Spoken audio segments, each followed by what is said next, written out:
Avec l'aide d'Hachem, aujourd'hui, deuxième volet des choses qu'il faut se prévenir de manger à cause de problèmes de sakana.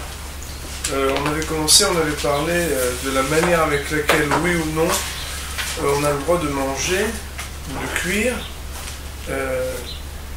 du lait avec du poisson soit avec du lait, soit avec de la viande. C'était le shiur de la semaine dernière. Et cette fois-ci, avec l'aide d'Akadosh Baruch Hu, nous allons étudier les aliments qui ont passé la nuit. Alors il ne faut pas confondre, il y a ce qu'on appelle les aliments qui ont été découverts, et il y a ce qu'on appelle les aliments qui ont passé la nuit. La grande nafkamina, la grande différence, c'est que les aliments qui ont passé la nuit, le grand chidouche, c'est que même s'ils sont restés couverts, ça ne change rien. Et on va voir que ça aura des incidences énormes. Par exemple, on les met dans un frigo, ou dans un petit papier cellophane, ou dans un petit papier aluminium, on va voir que ces aliments-là posent problème. De quel aliment s'agit-il? Alors, globalement, il s'agit de l'oignon, de l'ail et de l'œuf. Donc, pourquoi? Je ne peux pas vraiment vous répondre, parce que ça relève de choses un peu plus profondes que la simple lecture, mais c'est comme ça que c'est ramené dans Chazal. Et il y a donc, première halakha donc, c'est que un œuf, de l'ail ou un oignon qui ont été épluchés quand ils ont passé la nuit, on n'a pas le droit de les manger. Pourquoi? Parce qu'il y a des mauvais vents, on va dire, peut-être des mauvais esprits, qui ont une emprise sur eux. Alors qu'est-ce que ça veut dire la nuit? Est-ce que la nuit ça veut dire toute la nuit, ou est-ce que la nuit ça veut dire une partie de la nuit? Alors, il faut savoir que il y en a qui disent que c'est interdit uniquement quand on a passé toute la nuit découvert, et pas seulement découvert, vous avez compris, c'est toute la nuit épluché, pardon, c'est comme ça qu'il faut dire. Et il y en a qui disent non, que même si ça a passé seulement une partie de la nuit. Autrement dit, que si ça n'a pas passé toute la nuit, il y en aurait qui permettrait, bien entendu, comme on le sait, sans avoir besoin d'être ni rasratiquement sfarad, ni angoissé de naissance, quand la Torah nous dit qu'il y a des choses qui sont dangereuses, Hamila Sakanta Misora, les gens naturellement ils deviennent mahmir, donc on aime bien prendre des précautions a priori pour ne pas donc, même une partie de la nuit, quand on le peut, laisser éplucher un oignon, un ail ou un œuf.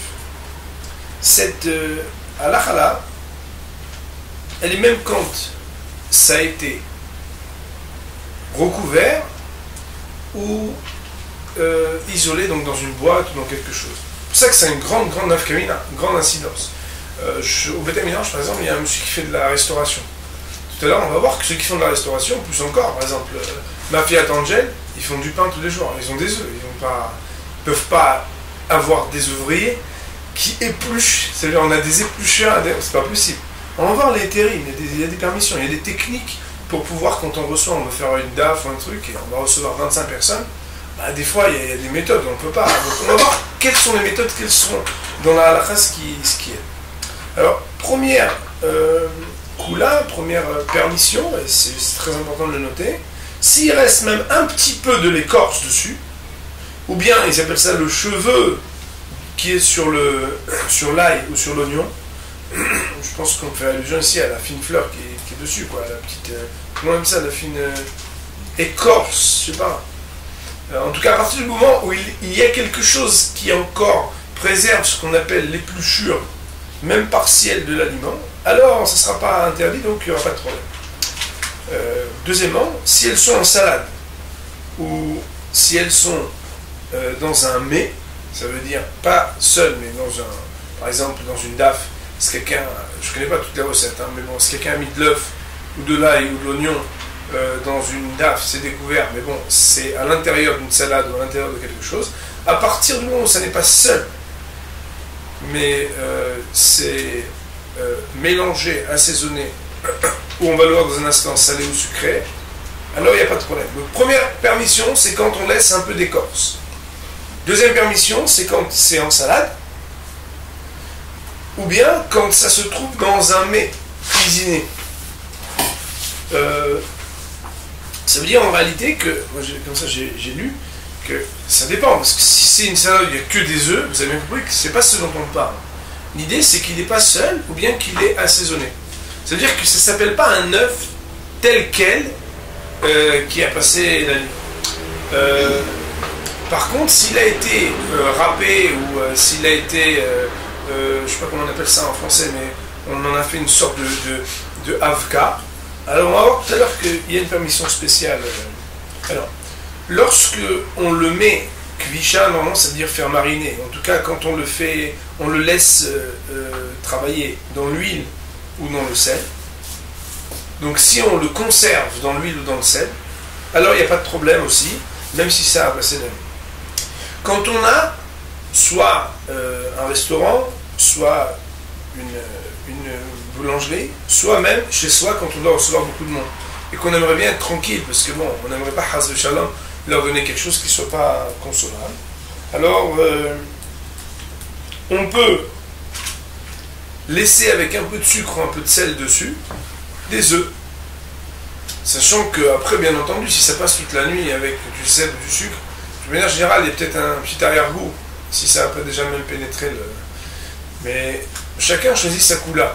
Il y en a qui préfèrent de toute façon, parce qu'ils vont faire un petit truc sucré le lendemain avec laisser avec du sucre, plutôt que de laisser l'écorce. Si quelqu'un a laissé toute la nuit un aliment dont on a parlé, donc ail, oignon ou bien œuf, passer la nuit, mais que c'était la mauvaise nuit, c'est vendredi soir, et on est embêté parce que bon, on a du monde et on aimerait bien assurer quoi. Alors il y en a qui permettent les chvot Shabbat et qui disent que Shomel mitzvah le edar d'avarar, puisque quelqu'un est en train de faire des mitzvahs, Hachem va le protéger.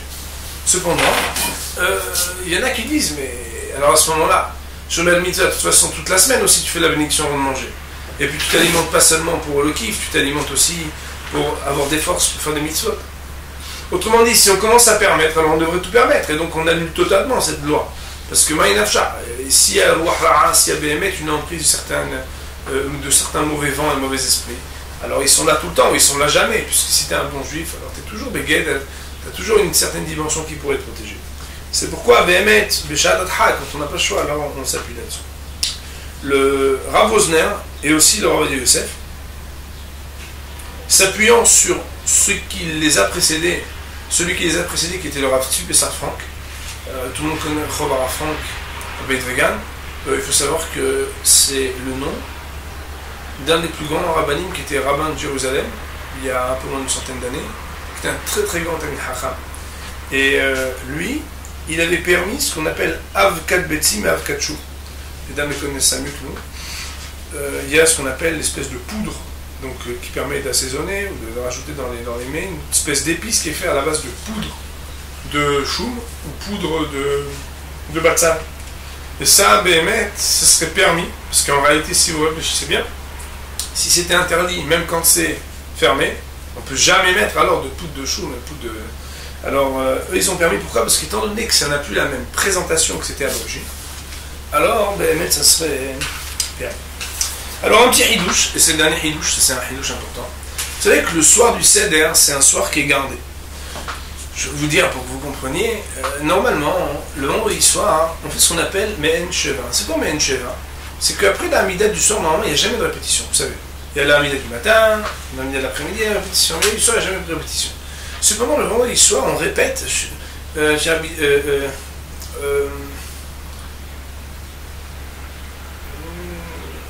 la bracha, Magenavot Bitvaro, Mechayemetim et Mahamaro, etc. On répète en somme ce qui, de manière très concise et compressée, rappelle toutes les bénédictions qu'il y avait dans le Harvit du Shabbat. Alors, il faut savoir que la raison pour laquelle on disait cette bracha-là, c'est parce qu'en fait, des fois, il y a des retardataires le vendredi soir, et pour pas qu'ils repartent seuls de la Sina, on a institué qu'on lit cette bénédiction, comme ça, ils ne remarchent pas seuls, c'est dangereux. Eh bien, il faut savoir que quand le soir du Seder, il tombe vendredi soir, on ne lit pas cette bénédiction. Pourquoi? Parce que l'Enshimurim, c'est le soir où on est invincible. Personne ne peut nous toucher. On marche dans la rue, même dans les zones mal famées, et Hachem, il est présent, il n'y a rien à craindre de personne. C'est le soir où Hachem, il a sauté au-dessus de nos maisons pour combattre. Eh bien, il faut savoir que malgré le fait que normalement on n'a rien à craindre ce soir-là, il y a un minac de mettre des œufs sur le plateau du Seder. Et d'ailleurs, dans beaucoup de familles, on ne le mange pas le soir du Seder. Soit on le mange le lendemain pour ceux qui ne mangent pas les œufs le soir, soit on le mange le deuxième soir pour ceux qui ne disent pas le premier soir, etc. Quoi qu'il en soit, le premier soir, c'est rare de trouver des gens qui le mangent le premier soir, hein, l'œuf. Alors il dit ici le Rav qu'il faudra laisser un peu de l'écorce ou le laisser totalement couvert de son écorce pour ne pas qu'à cause de ça il ait passé la nuit, malgré le fait que c'est l'El Shimouri, mais que c'est un soir où normalement on est gardé, on est tranquille.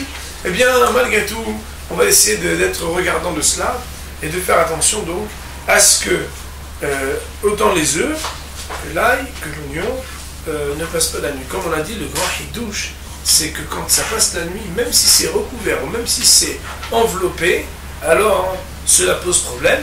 Et donc cela encourage soit à avoir on va dire, une attitude économe, soit à avoir une attitude où quand il y a des oignons, des ails ou des œufs qui sont déjà épluchés, on se force un tout petit peu à manger, ou bien sinon on réfléchit à 2 fois avant de commencer à les éplucher.